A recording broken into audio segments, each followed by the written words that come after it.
Amis du basket sur internet, salut à vous, Tancred Adno pour QI Basket, j'ai l'honneur de lancer notre première vidéo pour ce site. QIBasket.net est un jeune site internet qui grandit de plus en plus, c'est un site qui a été fait par les fans et pour les fans. Nous avons une équipe unique en son genre puisque l'ensemble des membres qui écrivent pour le site sont répartis sur le monde entier. Cette vidéo est la toute première pour notre site et avec votre soutien, j'espère qu'on aura l'occasion d'en faire beaucoup d'autres. Quand j'entends soutien, je veux dire si vous regardez les vidéos, ça sera bien, on continuera en gros. Bref, aujourd'hui, avec le second tour des playoffs qui s'est aujourd'hui terminé, je vous propose un petit bilan et des perspectives des 4 équipes qui ont été éliminées. On va commencer avec la conférence Ouest, avec le Jazz d'Utah et les Rockets de Houston, entre une équipe que l'on n'attendait pas et une autre équipe dont on attendait probablement plus. Commençons par cette équipe du Jazz qui nous impressionne de plus en plus. Paradoxalement, ce sweep n'est pas un mauvais signe. Rudy Gobert et sa bande n'ont vraiment pas déçu cette année. Gordon Hayward est devenu All-Star, Rudy Gobert pourra probablement le succéder dans les années à venir, il est en lice pour le titre de meilleur défenseur de l'année. Le Jazz a vraiment franchi un cap cette année. En plus de cela, des role-players comme George Hill se sont avérés très précieux, ou encore Boris Dio qui a su apporter non seulement son expérience, mais a su parfaitement s'intégrer dans l'effectif. On n'attendait pas forcément grand chose du Jazz cette année, simplement de montrer leur valeur en play-off et de se faire une première expérience. Mais on ne pensait pas forcément les voir automatiquement passer. Et avec la blessure de Blake Griffin qui a certes relancé complètement la série, c'était impressionnant de voir Utah arriver à prendre le Game 7 au Staples Center. Évidemment au second tour, le défi était de taille, et même si le Jazz n'a pas su arrêter Golden State, lancé comme une locomotive, ils n'ont clairement pas démérité dans leur effort et ont crânement tenté leur chance. Pour l'année prochaine, il faut que le Jazz capitalise sur cette bonne saison et ses playoffs. Il faudra que le groupe reste solide, reste uni, avec un collectif qui va de l'avant. Et pour que ce groupe reste stable, il faudra espérer que les cadres ne soient pas tentés de quitter la ville des Mormons. Croyez-le ou pas, il paraît que l'argument des Mormons, ça joue dans le choix des joueurs parfois. Passons à Houston qui nous a franchement déçus sur la fin. Houston n'a pas du tout démérité cette saison, malgré un effectif que je considérerais comme un petit peu affaibli. Et il faut vraiment féliciter ce cap qu'a franchi James Harden. On l'a bien vu, l'arrivée de Mike D'Antoni en tant que coach et le repositionnement de James Harden en tant que meneur de jeu s'est avéré être un choix fort payant pour les Rockets et ça s'est traduit directement dans les résultats et les performances. Houston a donc été très bon cette année, jusqu'à ce qu'il tombe sur les Spurs.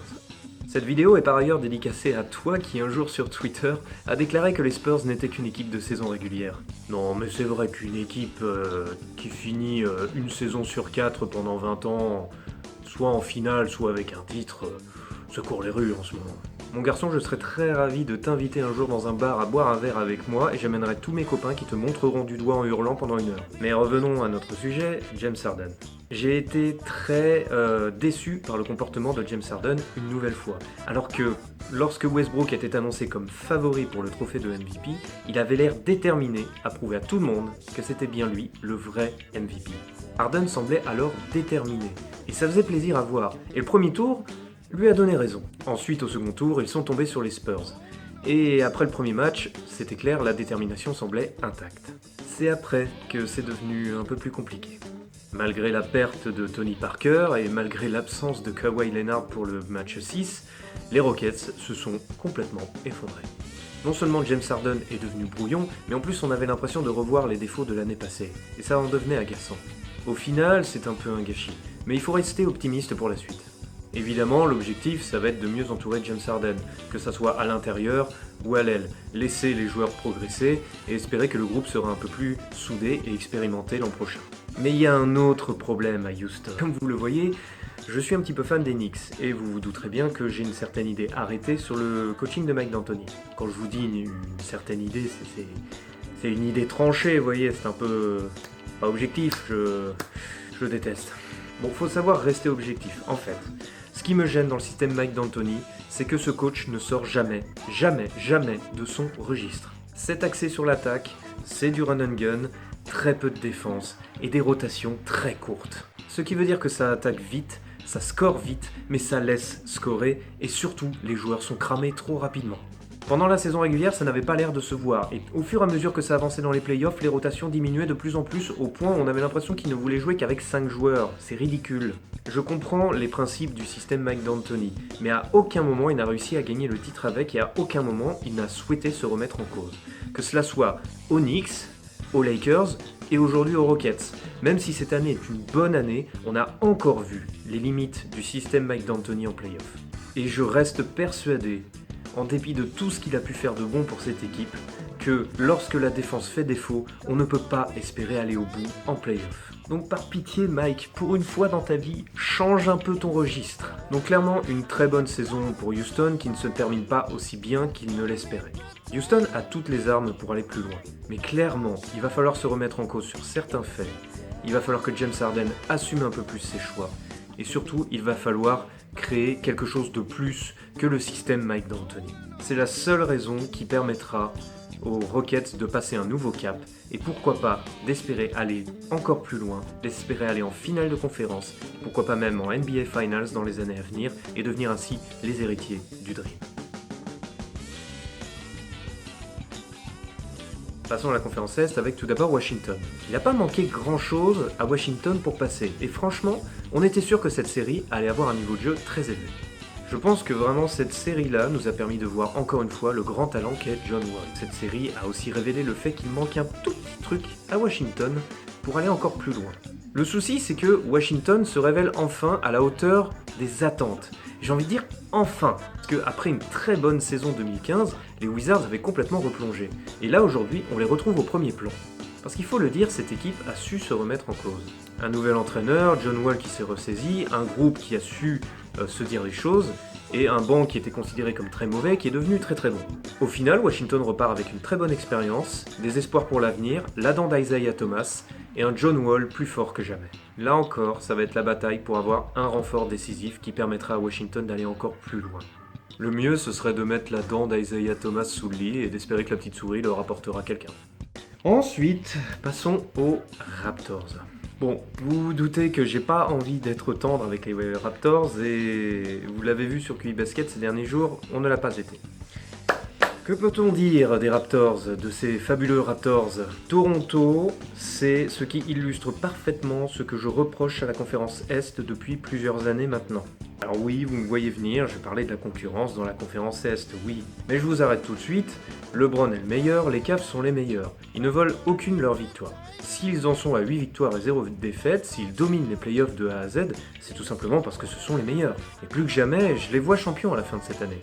Ce qui m'agace, c'est que nous avions en face une équipe qu'ils rencontraient pour la 3e année consécutive. Alors on se disait, ça y est, on va en découdre, les Raptors, ils ont appris de leurs erreurs, ils ont appris de leurs défaites, ils ont travaillé, ils sont confiants cette fois.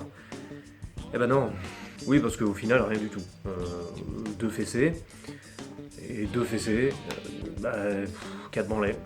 Alors c'est vrai que sur le dernier match, les Raptors se sont un peu plus défendus, mais il y avait Kyle Lowry qui était absent, et après ce qui était énervant, c'est quand on voit DeMar DeRozan demander comment on peut arrêter LeBron. Mais je sais pas, cherche, c'est toi qui es sur le terrain, fieux. Moi j'imagine bien Jordan dire comment on peut arrêter les Pistons. Bah, en bossant.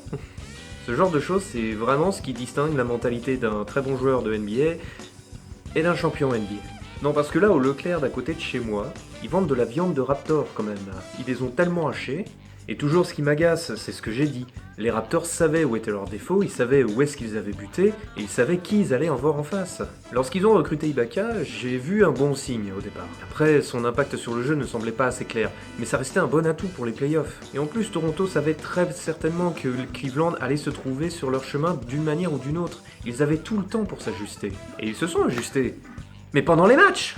Et c'est clair et net que quand on cherche à s'ajuster au milieu d'une série, face à une équipe qui est bien rodée, eh ben c'est mal parti.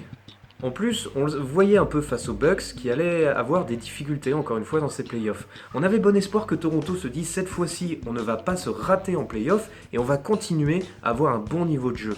Et non, encore une fois, ça cale et il a fallu batailler dur pour éliminer Milwaukee, ça n'a pas été simple, même si Toronto sur la fin de série a vraiment su rassuré en quelque sorte. Non seulement les Cavs n'ont pas eu de challenge en phase 2, mais en plus LeBron a eu tout le temps de boire sa bière et de se foutre de leur gueule. Et franchement, j'avais presque envie de dire, mais vas-y, fous-toi de leur gueule. Parce que vraiment, Toronto, on pensait qu'il y avait un projet derrière. Et finalement, il n'a pas du tout été assumé. Et au final, maintenant, Kyle Lowry, il est sur le départ, c'est quasiment certain, et Toronto est en fin de cycle. Moi, plus qu'un manque de talent, je pense que chez Toronto, il y a eu un manque d'investissement. On a vraiment l'impression que les Raptors n'ont même pas cru en leur propre projet. Parce que c'est ce qui m'agace dans la conférence Est, c'est de voir beaucoup d'équipes comme Toronto qui montent petit à petit mais qui ne vont clairement pas au bout de leurs idées, et pire que ça, ils retombent derrière. Et le souci c'est qu'avec ça on n'est pas prêt de voir des changements dans la conférence Est, Cleveland va continuer à dominer.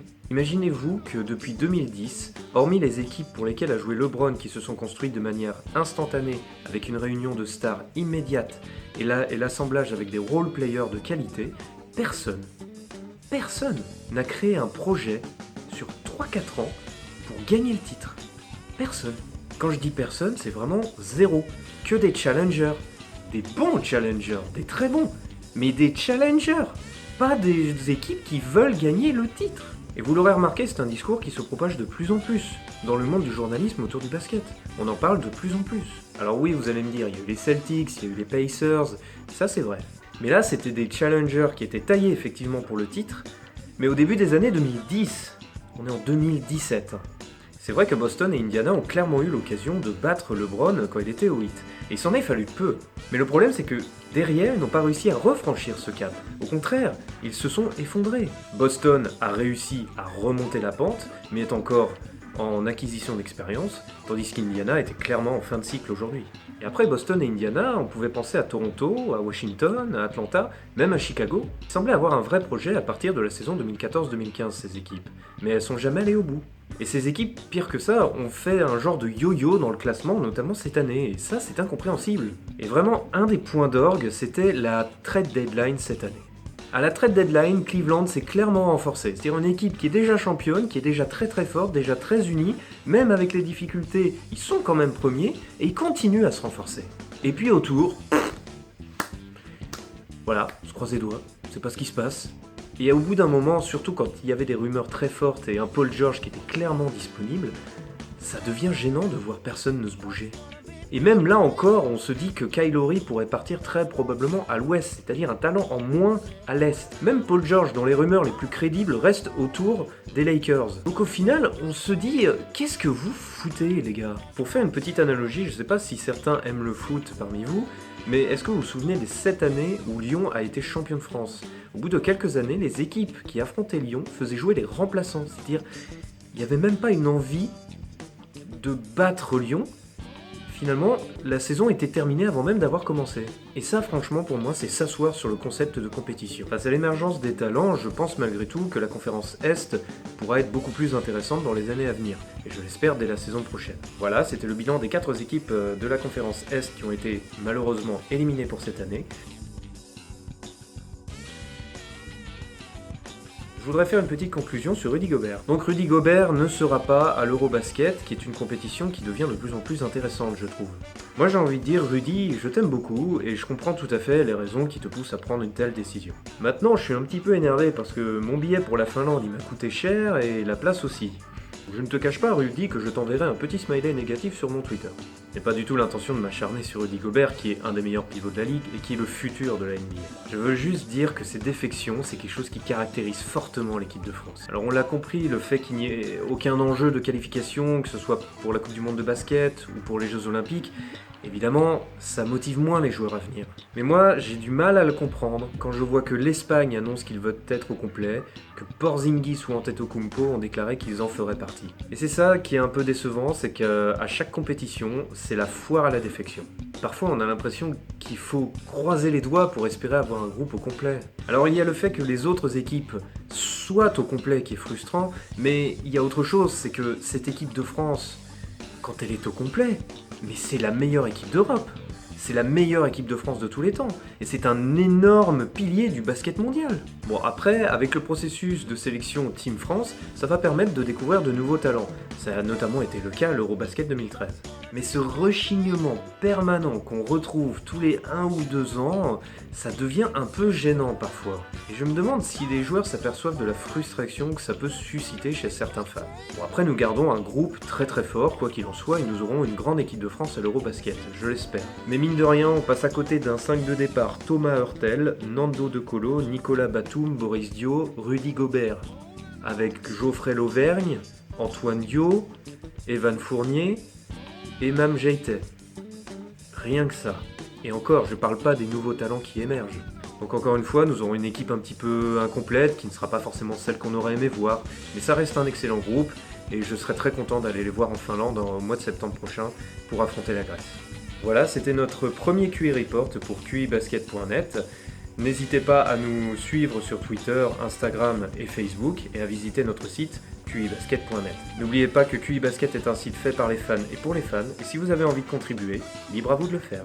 Comme vous voyez, on ne fait que débuter dans la vidéo et nos moyens sont très limités, mais si vous avez aimé cette vidéo, n'hésitez pas à la partager. On reste même à votre écoute pour savoir si vous avez des conseils à nous donner. Quoi qu'il en soit, merci d'avoir regardé cette vidéo. On aura l'occasion d'en refaire d'autres, et notamment sur un événement qui aura lieu à Paris très bientôt, mais aussi pour une petite vidéo tutoriel pour ceux qui veulent partir en Amérique pour aller voir la NBA. Je voudrais remercier évidemment l'équipe de QI Basket, sans laquelle je n'aurais pas pu faire cette vidéo et qui m'a beaucoup aidé à la réaliser. Voilà, c'était Tancred Adno pour QI Basket pour le premier QI Report, et n'oubliez pas, ball is life.